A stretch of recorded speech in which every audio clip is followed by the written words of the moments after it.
ಶೆಟ್ಕಾಜಿ, ನೀವು ರಾಧಾ ಅವರು ಏನಿ ಕಡೆ? ರಾಧಾನೇ ಕರ್ಕೊಂಡ್ಬಂದ್ಲು ಮೈನನ್ನ ನೋಡ್ಬೇಕು ಅಂತ. ಮೈನ ಇಲ್ಲೇ ಇರ್ತಾಳೆ ಅಂತ ಬಂದ್ವಿ. ಆದ್ರೆ ಸೆಕ್ಯೂರಿಟಿ ನೋಡಿದ್ರೆ ಮೈನ ಇಲ್ಲಿ ಇಲ್ಲ ಅಂತ ಹೇಳಿದ್ರು. ಏನಾಯ್ತು ಮೈನಂಗೆ? ನಾನ್ ಫೋನ್ ಮಾಡ್ದೆ, ಅವಳು ಯಾಕೆ ಎತ್ತುತ್ತಾ ಇಲ್ಲ? ಏನು ಸಮಸ್ಯೆ ಇಲ್ಲ ತಾನೆ? ಯಾಕೆ ಇಷ್ಟೊಂದು ಟೆನ್ಷನ್ ಮಾಡ್ಕೋತಾ ಇದ್ದೀರಾ? ಮನೇಲಿ ಏನೋ ಕೆಲಸ ಇತ್ತು ಅಂತ 1 hour ಪರ್ಮಿಷನ್ ತಗೊಂಡು ಸ್ವಲ್ಪ ಲೇಟ್ ಆಗಿ ಬರ್ತೀನಿ ಅಂತ ಹೇಳಿದ್ರು. ಬರ್ತಾರೆ. ಕೆಲ್ಸ ಇದ್ರು ಫೋನ್ ಯಾಕೆ ಎತ್ತುತ್ತಾ ಇಲ್ಲ? ನೀವು ಟೆನ್ಷನ್ ಮಾಡ್ಕೊಳ್ತಾ ಇರೋದ್ ನೋಡ್ತಾ ಇದ್ರೆ ಏನೋ ಸಮಸ್ಯೆ ಆಗಿರೋ ತರ ಮಾತಾಡ್ತಾ ಇದ್ದೀರಾ. ನನ್ ಮೇಲೆ ನಂಬಿಕೆ ಇಲ್ವಾ? ಹಂಗಲ್ಲ ಧ್ರುವ ಅವ್ರೆ, ಅವಳು ಫೋನ್ ಎತ್ತಿಲ್ಲ ಅಂತ ಟೆನ್ಷನ್ ಆಯ್ತು, ಅದಕ್ಕೆ ಹಂಗೆ ಹೇಳಿದ್ಲು. ಈಗ ಸಮಸ್ಯೆ ಅದಲ್ಲ, ಇದಕ್ಕಿಂತ ಇನ್ನೊಂದು ದೊಡ್ಡ ಸಮಸ್ಯೆ ಇದೆ. ಆ ಕಾರಣಕ್ಕೆ ನಾವಿಲ್ಲಿಗೆ ಬಂದಿದ್ದು. ಏನ್ ಸಮಸ್ಯೆ?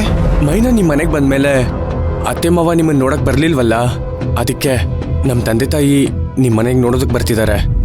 ಮೈನಾ ಅವ್ರನ್ನ ನೋಡೋದಕ್ಕೆ ಅವ್ರು ಬರ್ತಿದಾರಾ? ಹೌದು. ಅವ್ರ ಸುಮ್ಕೆ ಅಂತೂ ಬಂದಿರಲ್ಲ. ಮೈನಾ ಹೆಂಗಿದಾಳೆ, ಅವ್ರ ಮನೇಲಿ ಎಲ್ರು ಚೆನ್ನಾಗಿ ನೋಡ್ಕೊತಾವ್ರ ಅಂತ ನೋಡಕ್ಕೆ ಬಂದಿರ್ತಾರೆ. ಬರ್ಲಿ ಬಿಡಿ, ಆರಾಮಾಗಿ ಬರ್ಲಿ. ಮೈನಾ ಅವ್ರನ್ನ ನೋಡೋದಕ್ಕೆ ಯಾರೋ ಒಬ್ರು ಬರ್ತಾ ಇದಾರೆ ಅಂದ್ರೆ ಅವ್ರಿಗೂ ಖುಷಿ ಆಗತ್ತಲ್ವಾ?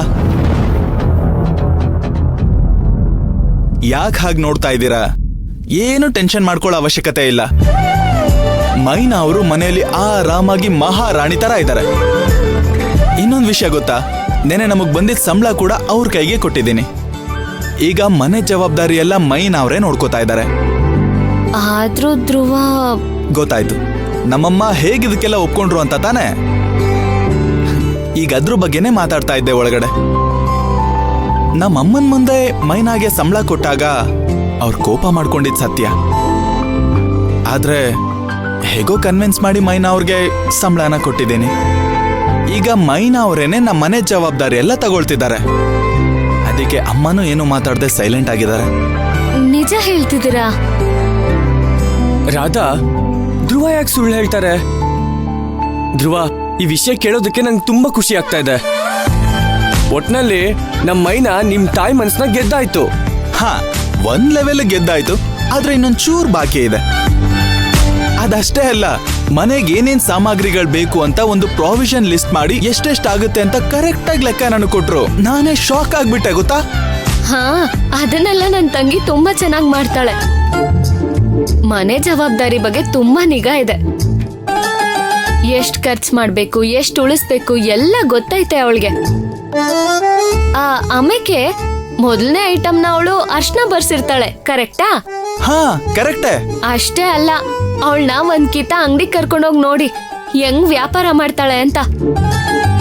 ಬಿಲ್ ಕೊಟ್ಮೇಲೆ ಚೌಕಾಸಿ ಮಾಡಿ ದುಡ್ಡನ್ನ ಹೆಂಗ್ ಉಳಿಸ್ತಾಳೆ ನೋಡಿ. ಅದಕ್ಕೇನೆ ಆ ಪ್ರಾವಿಷನ್ ಲಿಸ್ಟ್ ತಗೊಂಡೋಗಿ ಸ್ಟೋರಿ ಕೊಟ್ಟು 1 hour ಅಲ್ಲಿ ಕೆಲಸ ಮುಗಿಸ್ಕೊಂಡ್ ಬರ್ತೀನಿ ಅಂತ ಹೇಳಿದ್ರು. ಓಹೋ, ನೋಡಿದ್ಯಾ? ಮನೆ ವಿಷಯಕ್ಕೆ ಅಂತ ಕಂಪ್ನಿಗೆ 1 hour ಲೀವ್ ಹಾಕದ್ಲಾ? ಹೌದು ದೀಪಕ್, ಸೂಪರ್ ಬಿಡಿ. ಒಂದೇ 1 ನಿಮಿಷ ಇರಿ, ಬಂದೆ.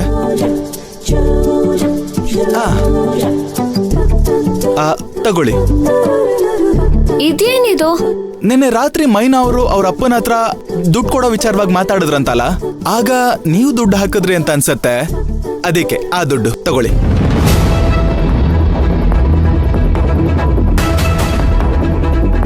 ಅಪ್ಪಂಗ್ ದುಡ್ಡು ಹಾಕದ್ನಾ?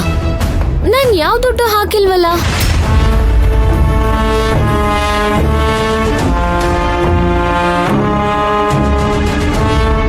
ಅಪ್ಪಂಗ್ ದುಡ್ಡು ಹಾಕು ಅಂತ ಮೈನಾ ನನ್ನ ಹತ್ರ ಹೇಳಲೇ ಇಲ್ವಲ್ಲ. ಈ ವಿಷಯವಾಗಿ ಮೈನಾ ನನ್ನ ಹತ್ರ ಏನು ಮಾತಾಡಿಲ್ಲ. ಅವಳ್ಯಾಕ್ ನಿಮ್ ಹತ್ರ ಹೀಗೆ ಹೇಳಿದ್ಲು? ಓಹೋ, ಮೈನಾ ಅವ್ರು ಏನೋ ಹೇಳಿರ್ತಾರೆ, ನಾನೇನೋ ಅರ್ಥ ಮಾಡ್ಕೊಂಡಿದ್ದೀನಿ. ನಂದೇ ಮಿಸ್ಟೇಕ್, ಸಾರಿ. ಹಾಗಾದ್ರೆ ಹೇಗಿದ್ರು ನಾನು ಬ್ಯಾಂಕ್ ಹೋಗ್ತಾ ಇದ್ದೀನಿ. ಅಲ್ಲಿ ಮಾವನ ಅಕೌಂಟ್ಗೆ ನಾನೇ ಹಾಕ್ಬಿಡ್ತೀನಿ. ಅವಳು ಇಲ್ಲೇ ಇರ್ತಾಳೆ ಅಂತ ಅವಳಿಗೆ ಇಷ್ಟ ಆಗಿರೋ ಪಾಯಸ ಮಾಡ್ಕೊಂಡು ತಂದಿದ್ದೆ. ಇದವಳು ಕೊಟ್ಬಿಡಿ, ಬೇಗ ತಿನ್ನಕ್ ಹೇಳಿ. ಸಂಜೆವರೆಗೂ ಇಟ್ರೆ ಕೆಟ್ಟ ಹೋಗ್ಬಿಡುತ್ತೆ.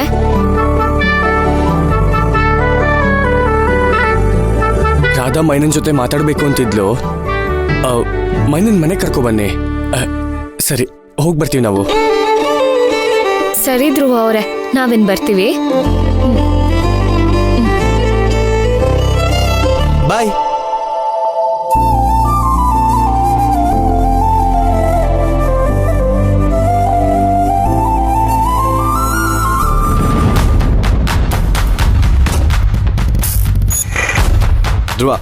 ಲೋ ಧ್ರುವ, ಇಲ್ಲಿ ಒಬ್ನೇ ನಿಂತ್ಕೊಂಡು ಏನೋ ಮಾಡ್ತಾ ಇದೀಯಾ? ಅವಾಗ್ಲಿಂದ ನೀನು ಹುಡುಕ್ತಾ ಇದ್ದಿ.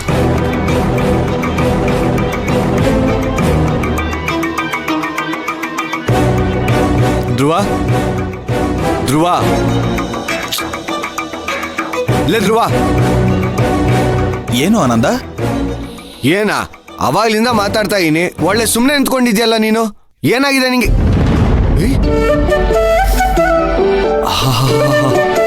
ಏನು ಇಷ್ಟೊಂದು ಗಮ್ ಅಂತ ಇದೆ? ಏನೋ ಇದೆ ಇದ್ರಲ್ಲಿ? ಓಹೋ, ಮೈನಾ ಮನೆಯಿಂದ ತಂದ್ಕೊಟ್ಬಿಟ್ಟು ಹೋದ್ಲಾ? ಎಲ್ಲಿ ಮೈನಾನೇ ಕಾಣ್ತಾ ಇಲ್ವಲ್ಲ? ಮೈನಾ ಅವ್ರು ಇನ್ನೂ ಬಂದಿಲ್ಲ. ಅದು ಮೈನಾ ಅವ್ರನ್ನ ನೋಡೋದಕ್ಕೋಸ್ಕರ ಅವ್ರ ಅಕ್ಕ ಮತ್ತೆ ಭಾವ ಬಂದಿದ್ರು. ಅವ್ರ ಮೈನಾಗೋಸ್ಕರ ತಂದ್ಕೊಟ್ರು.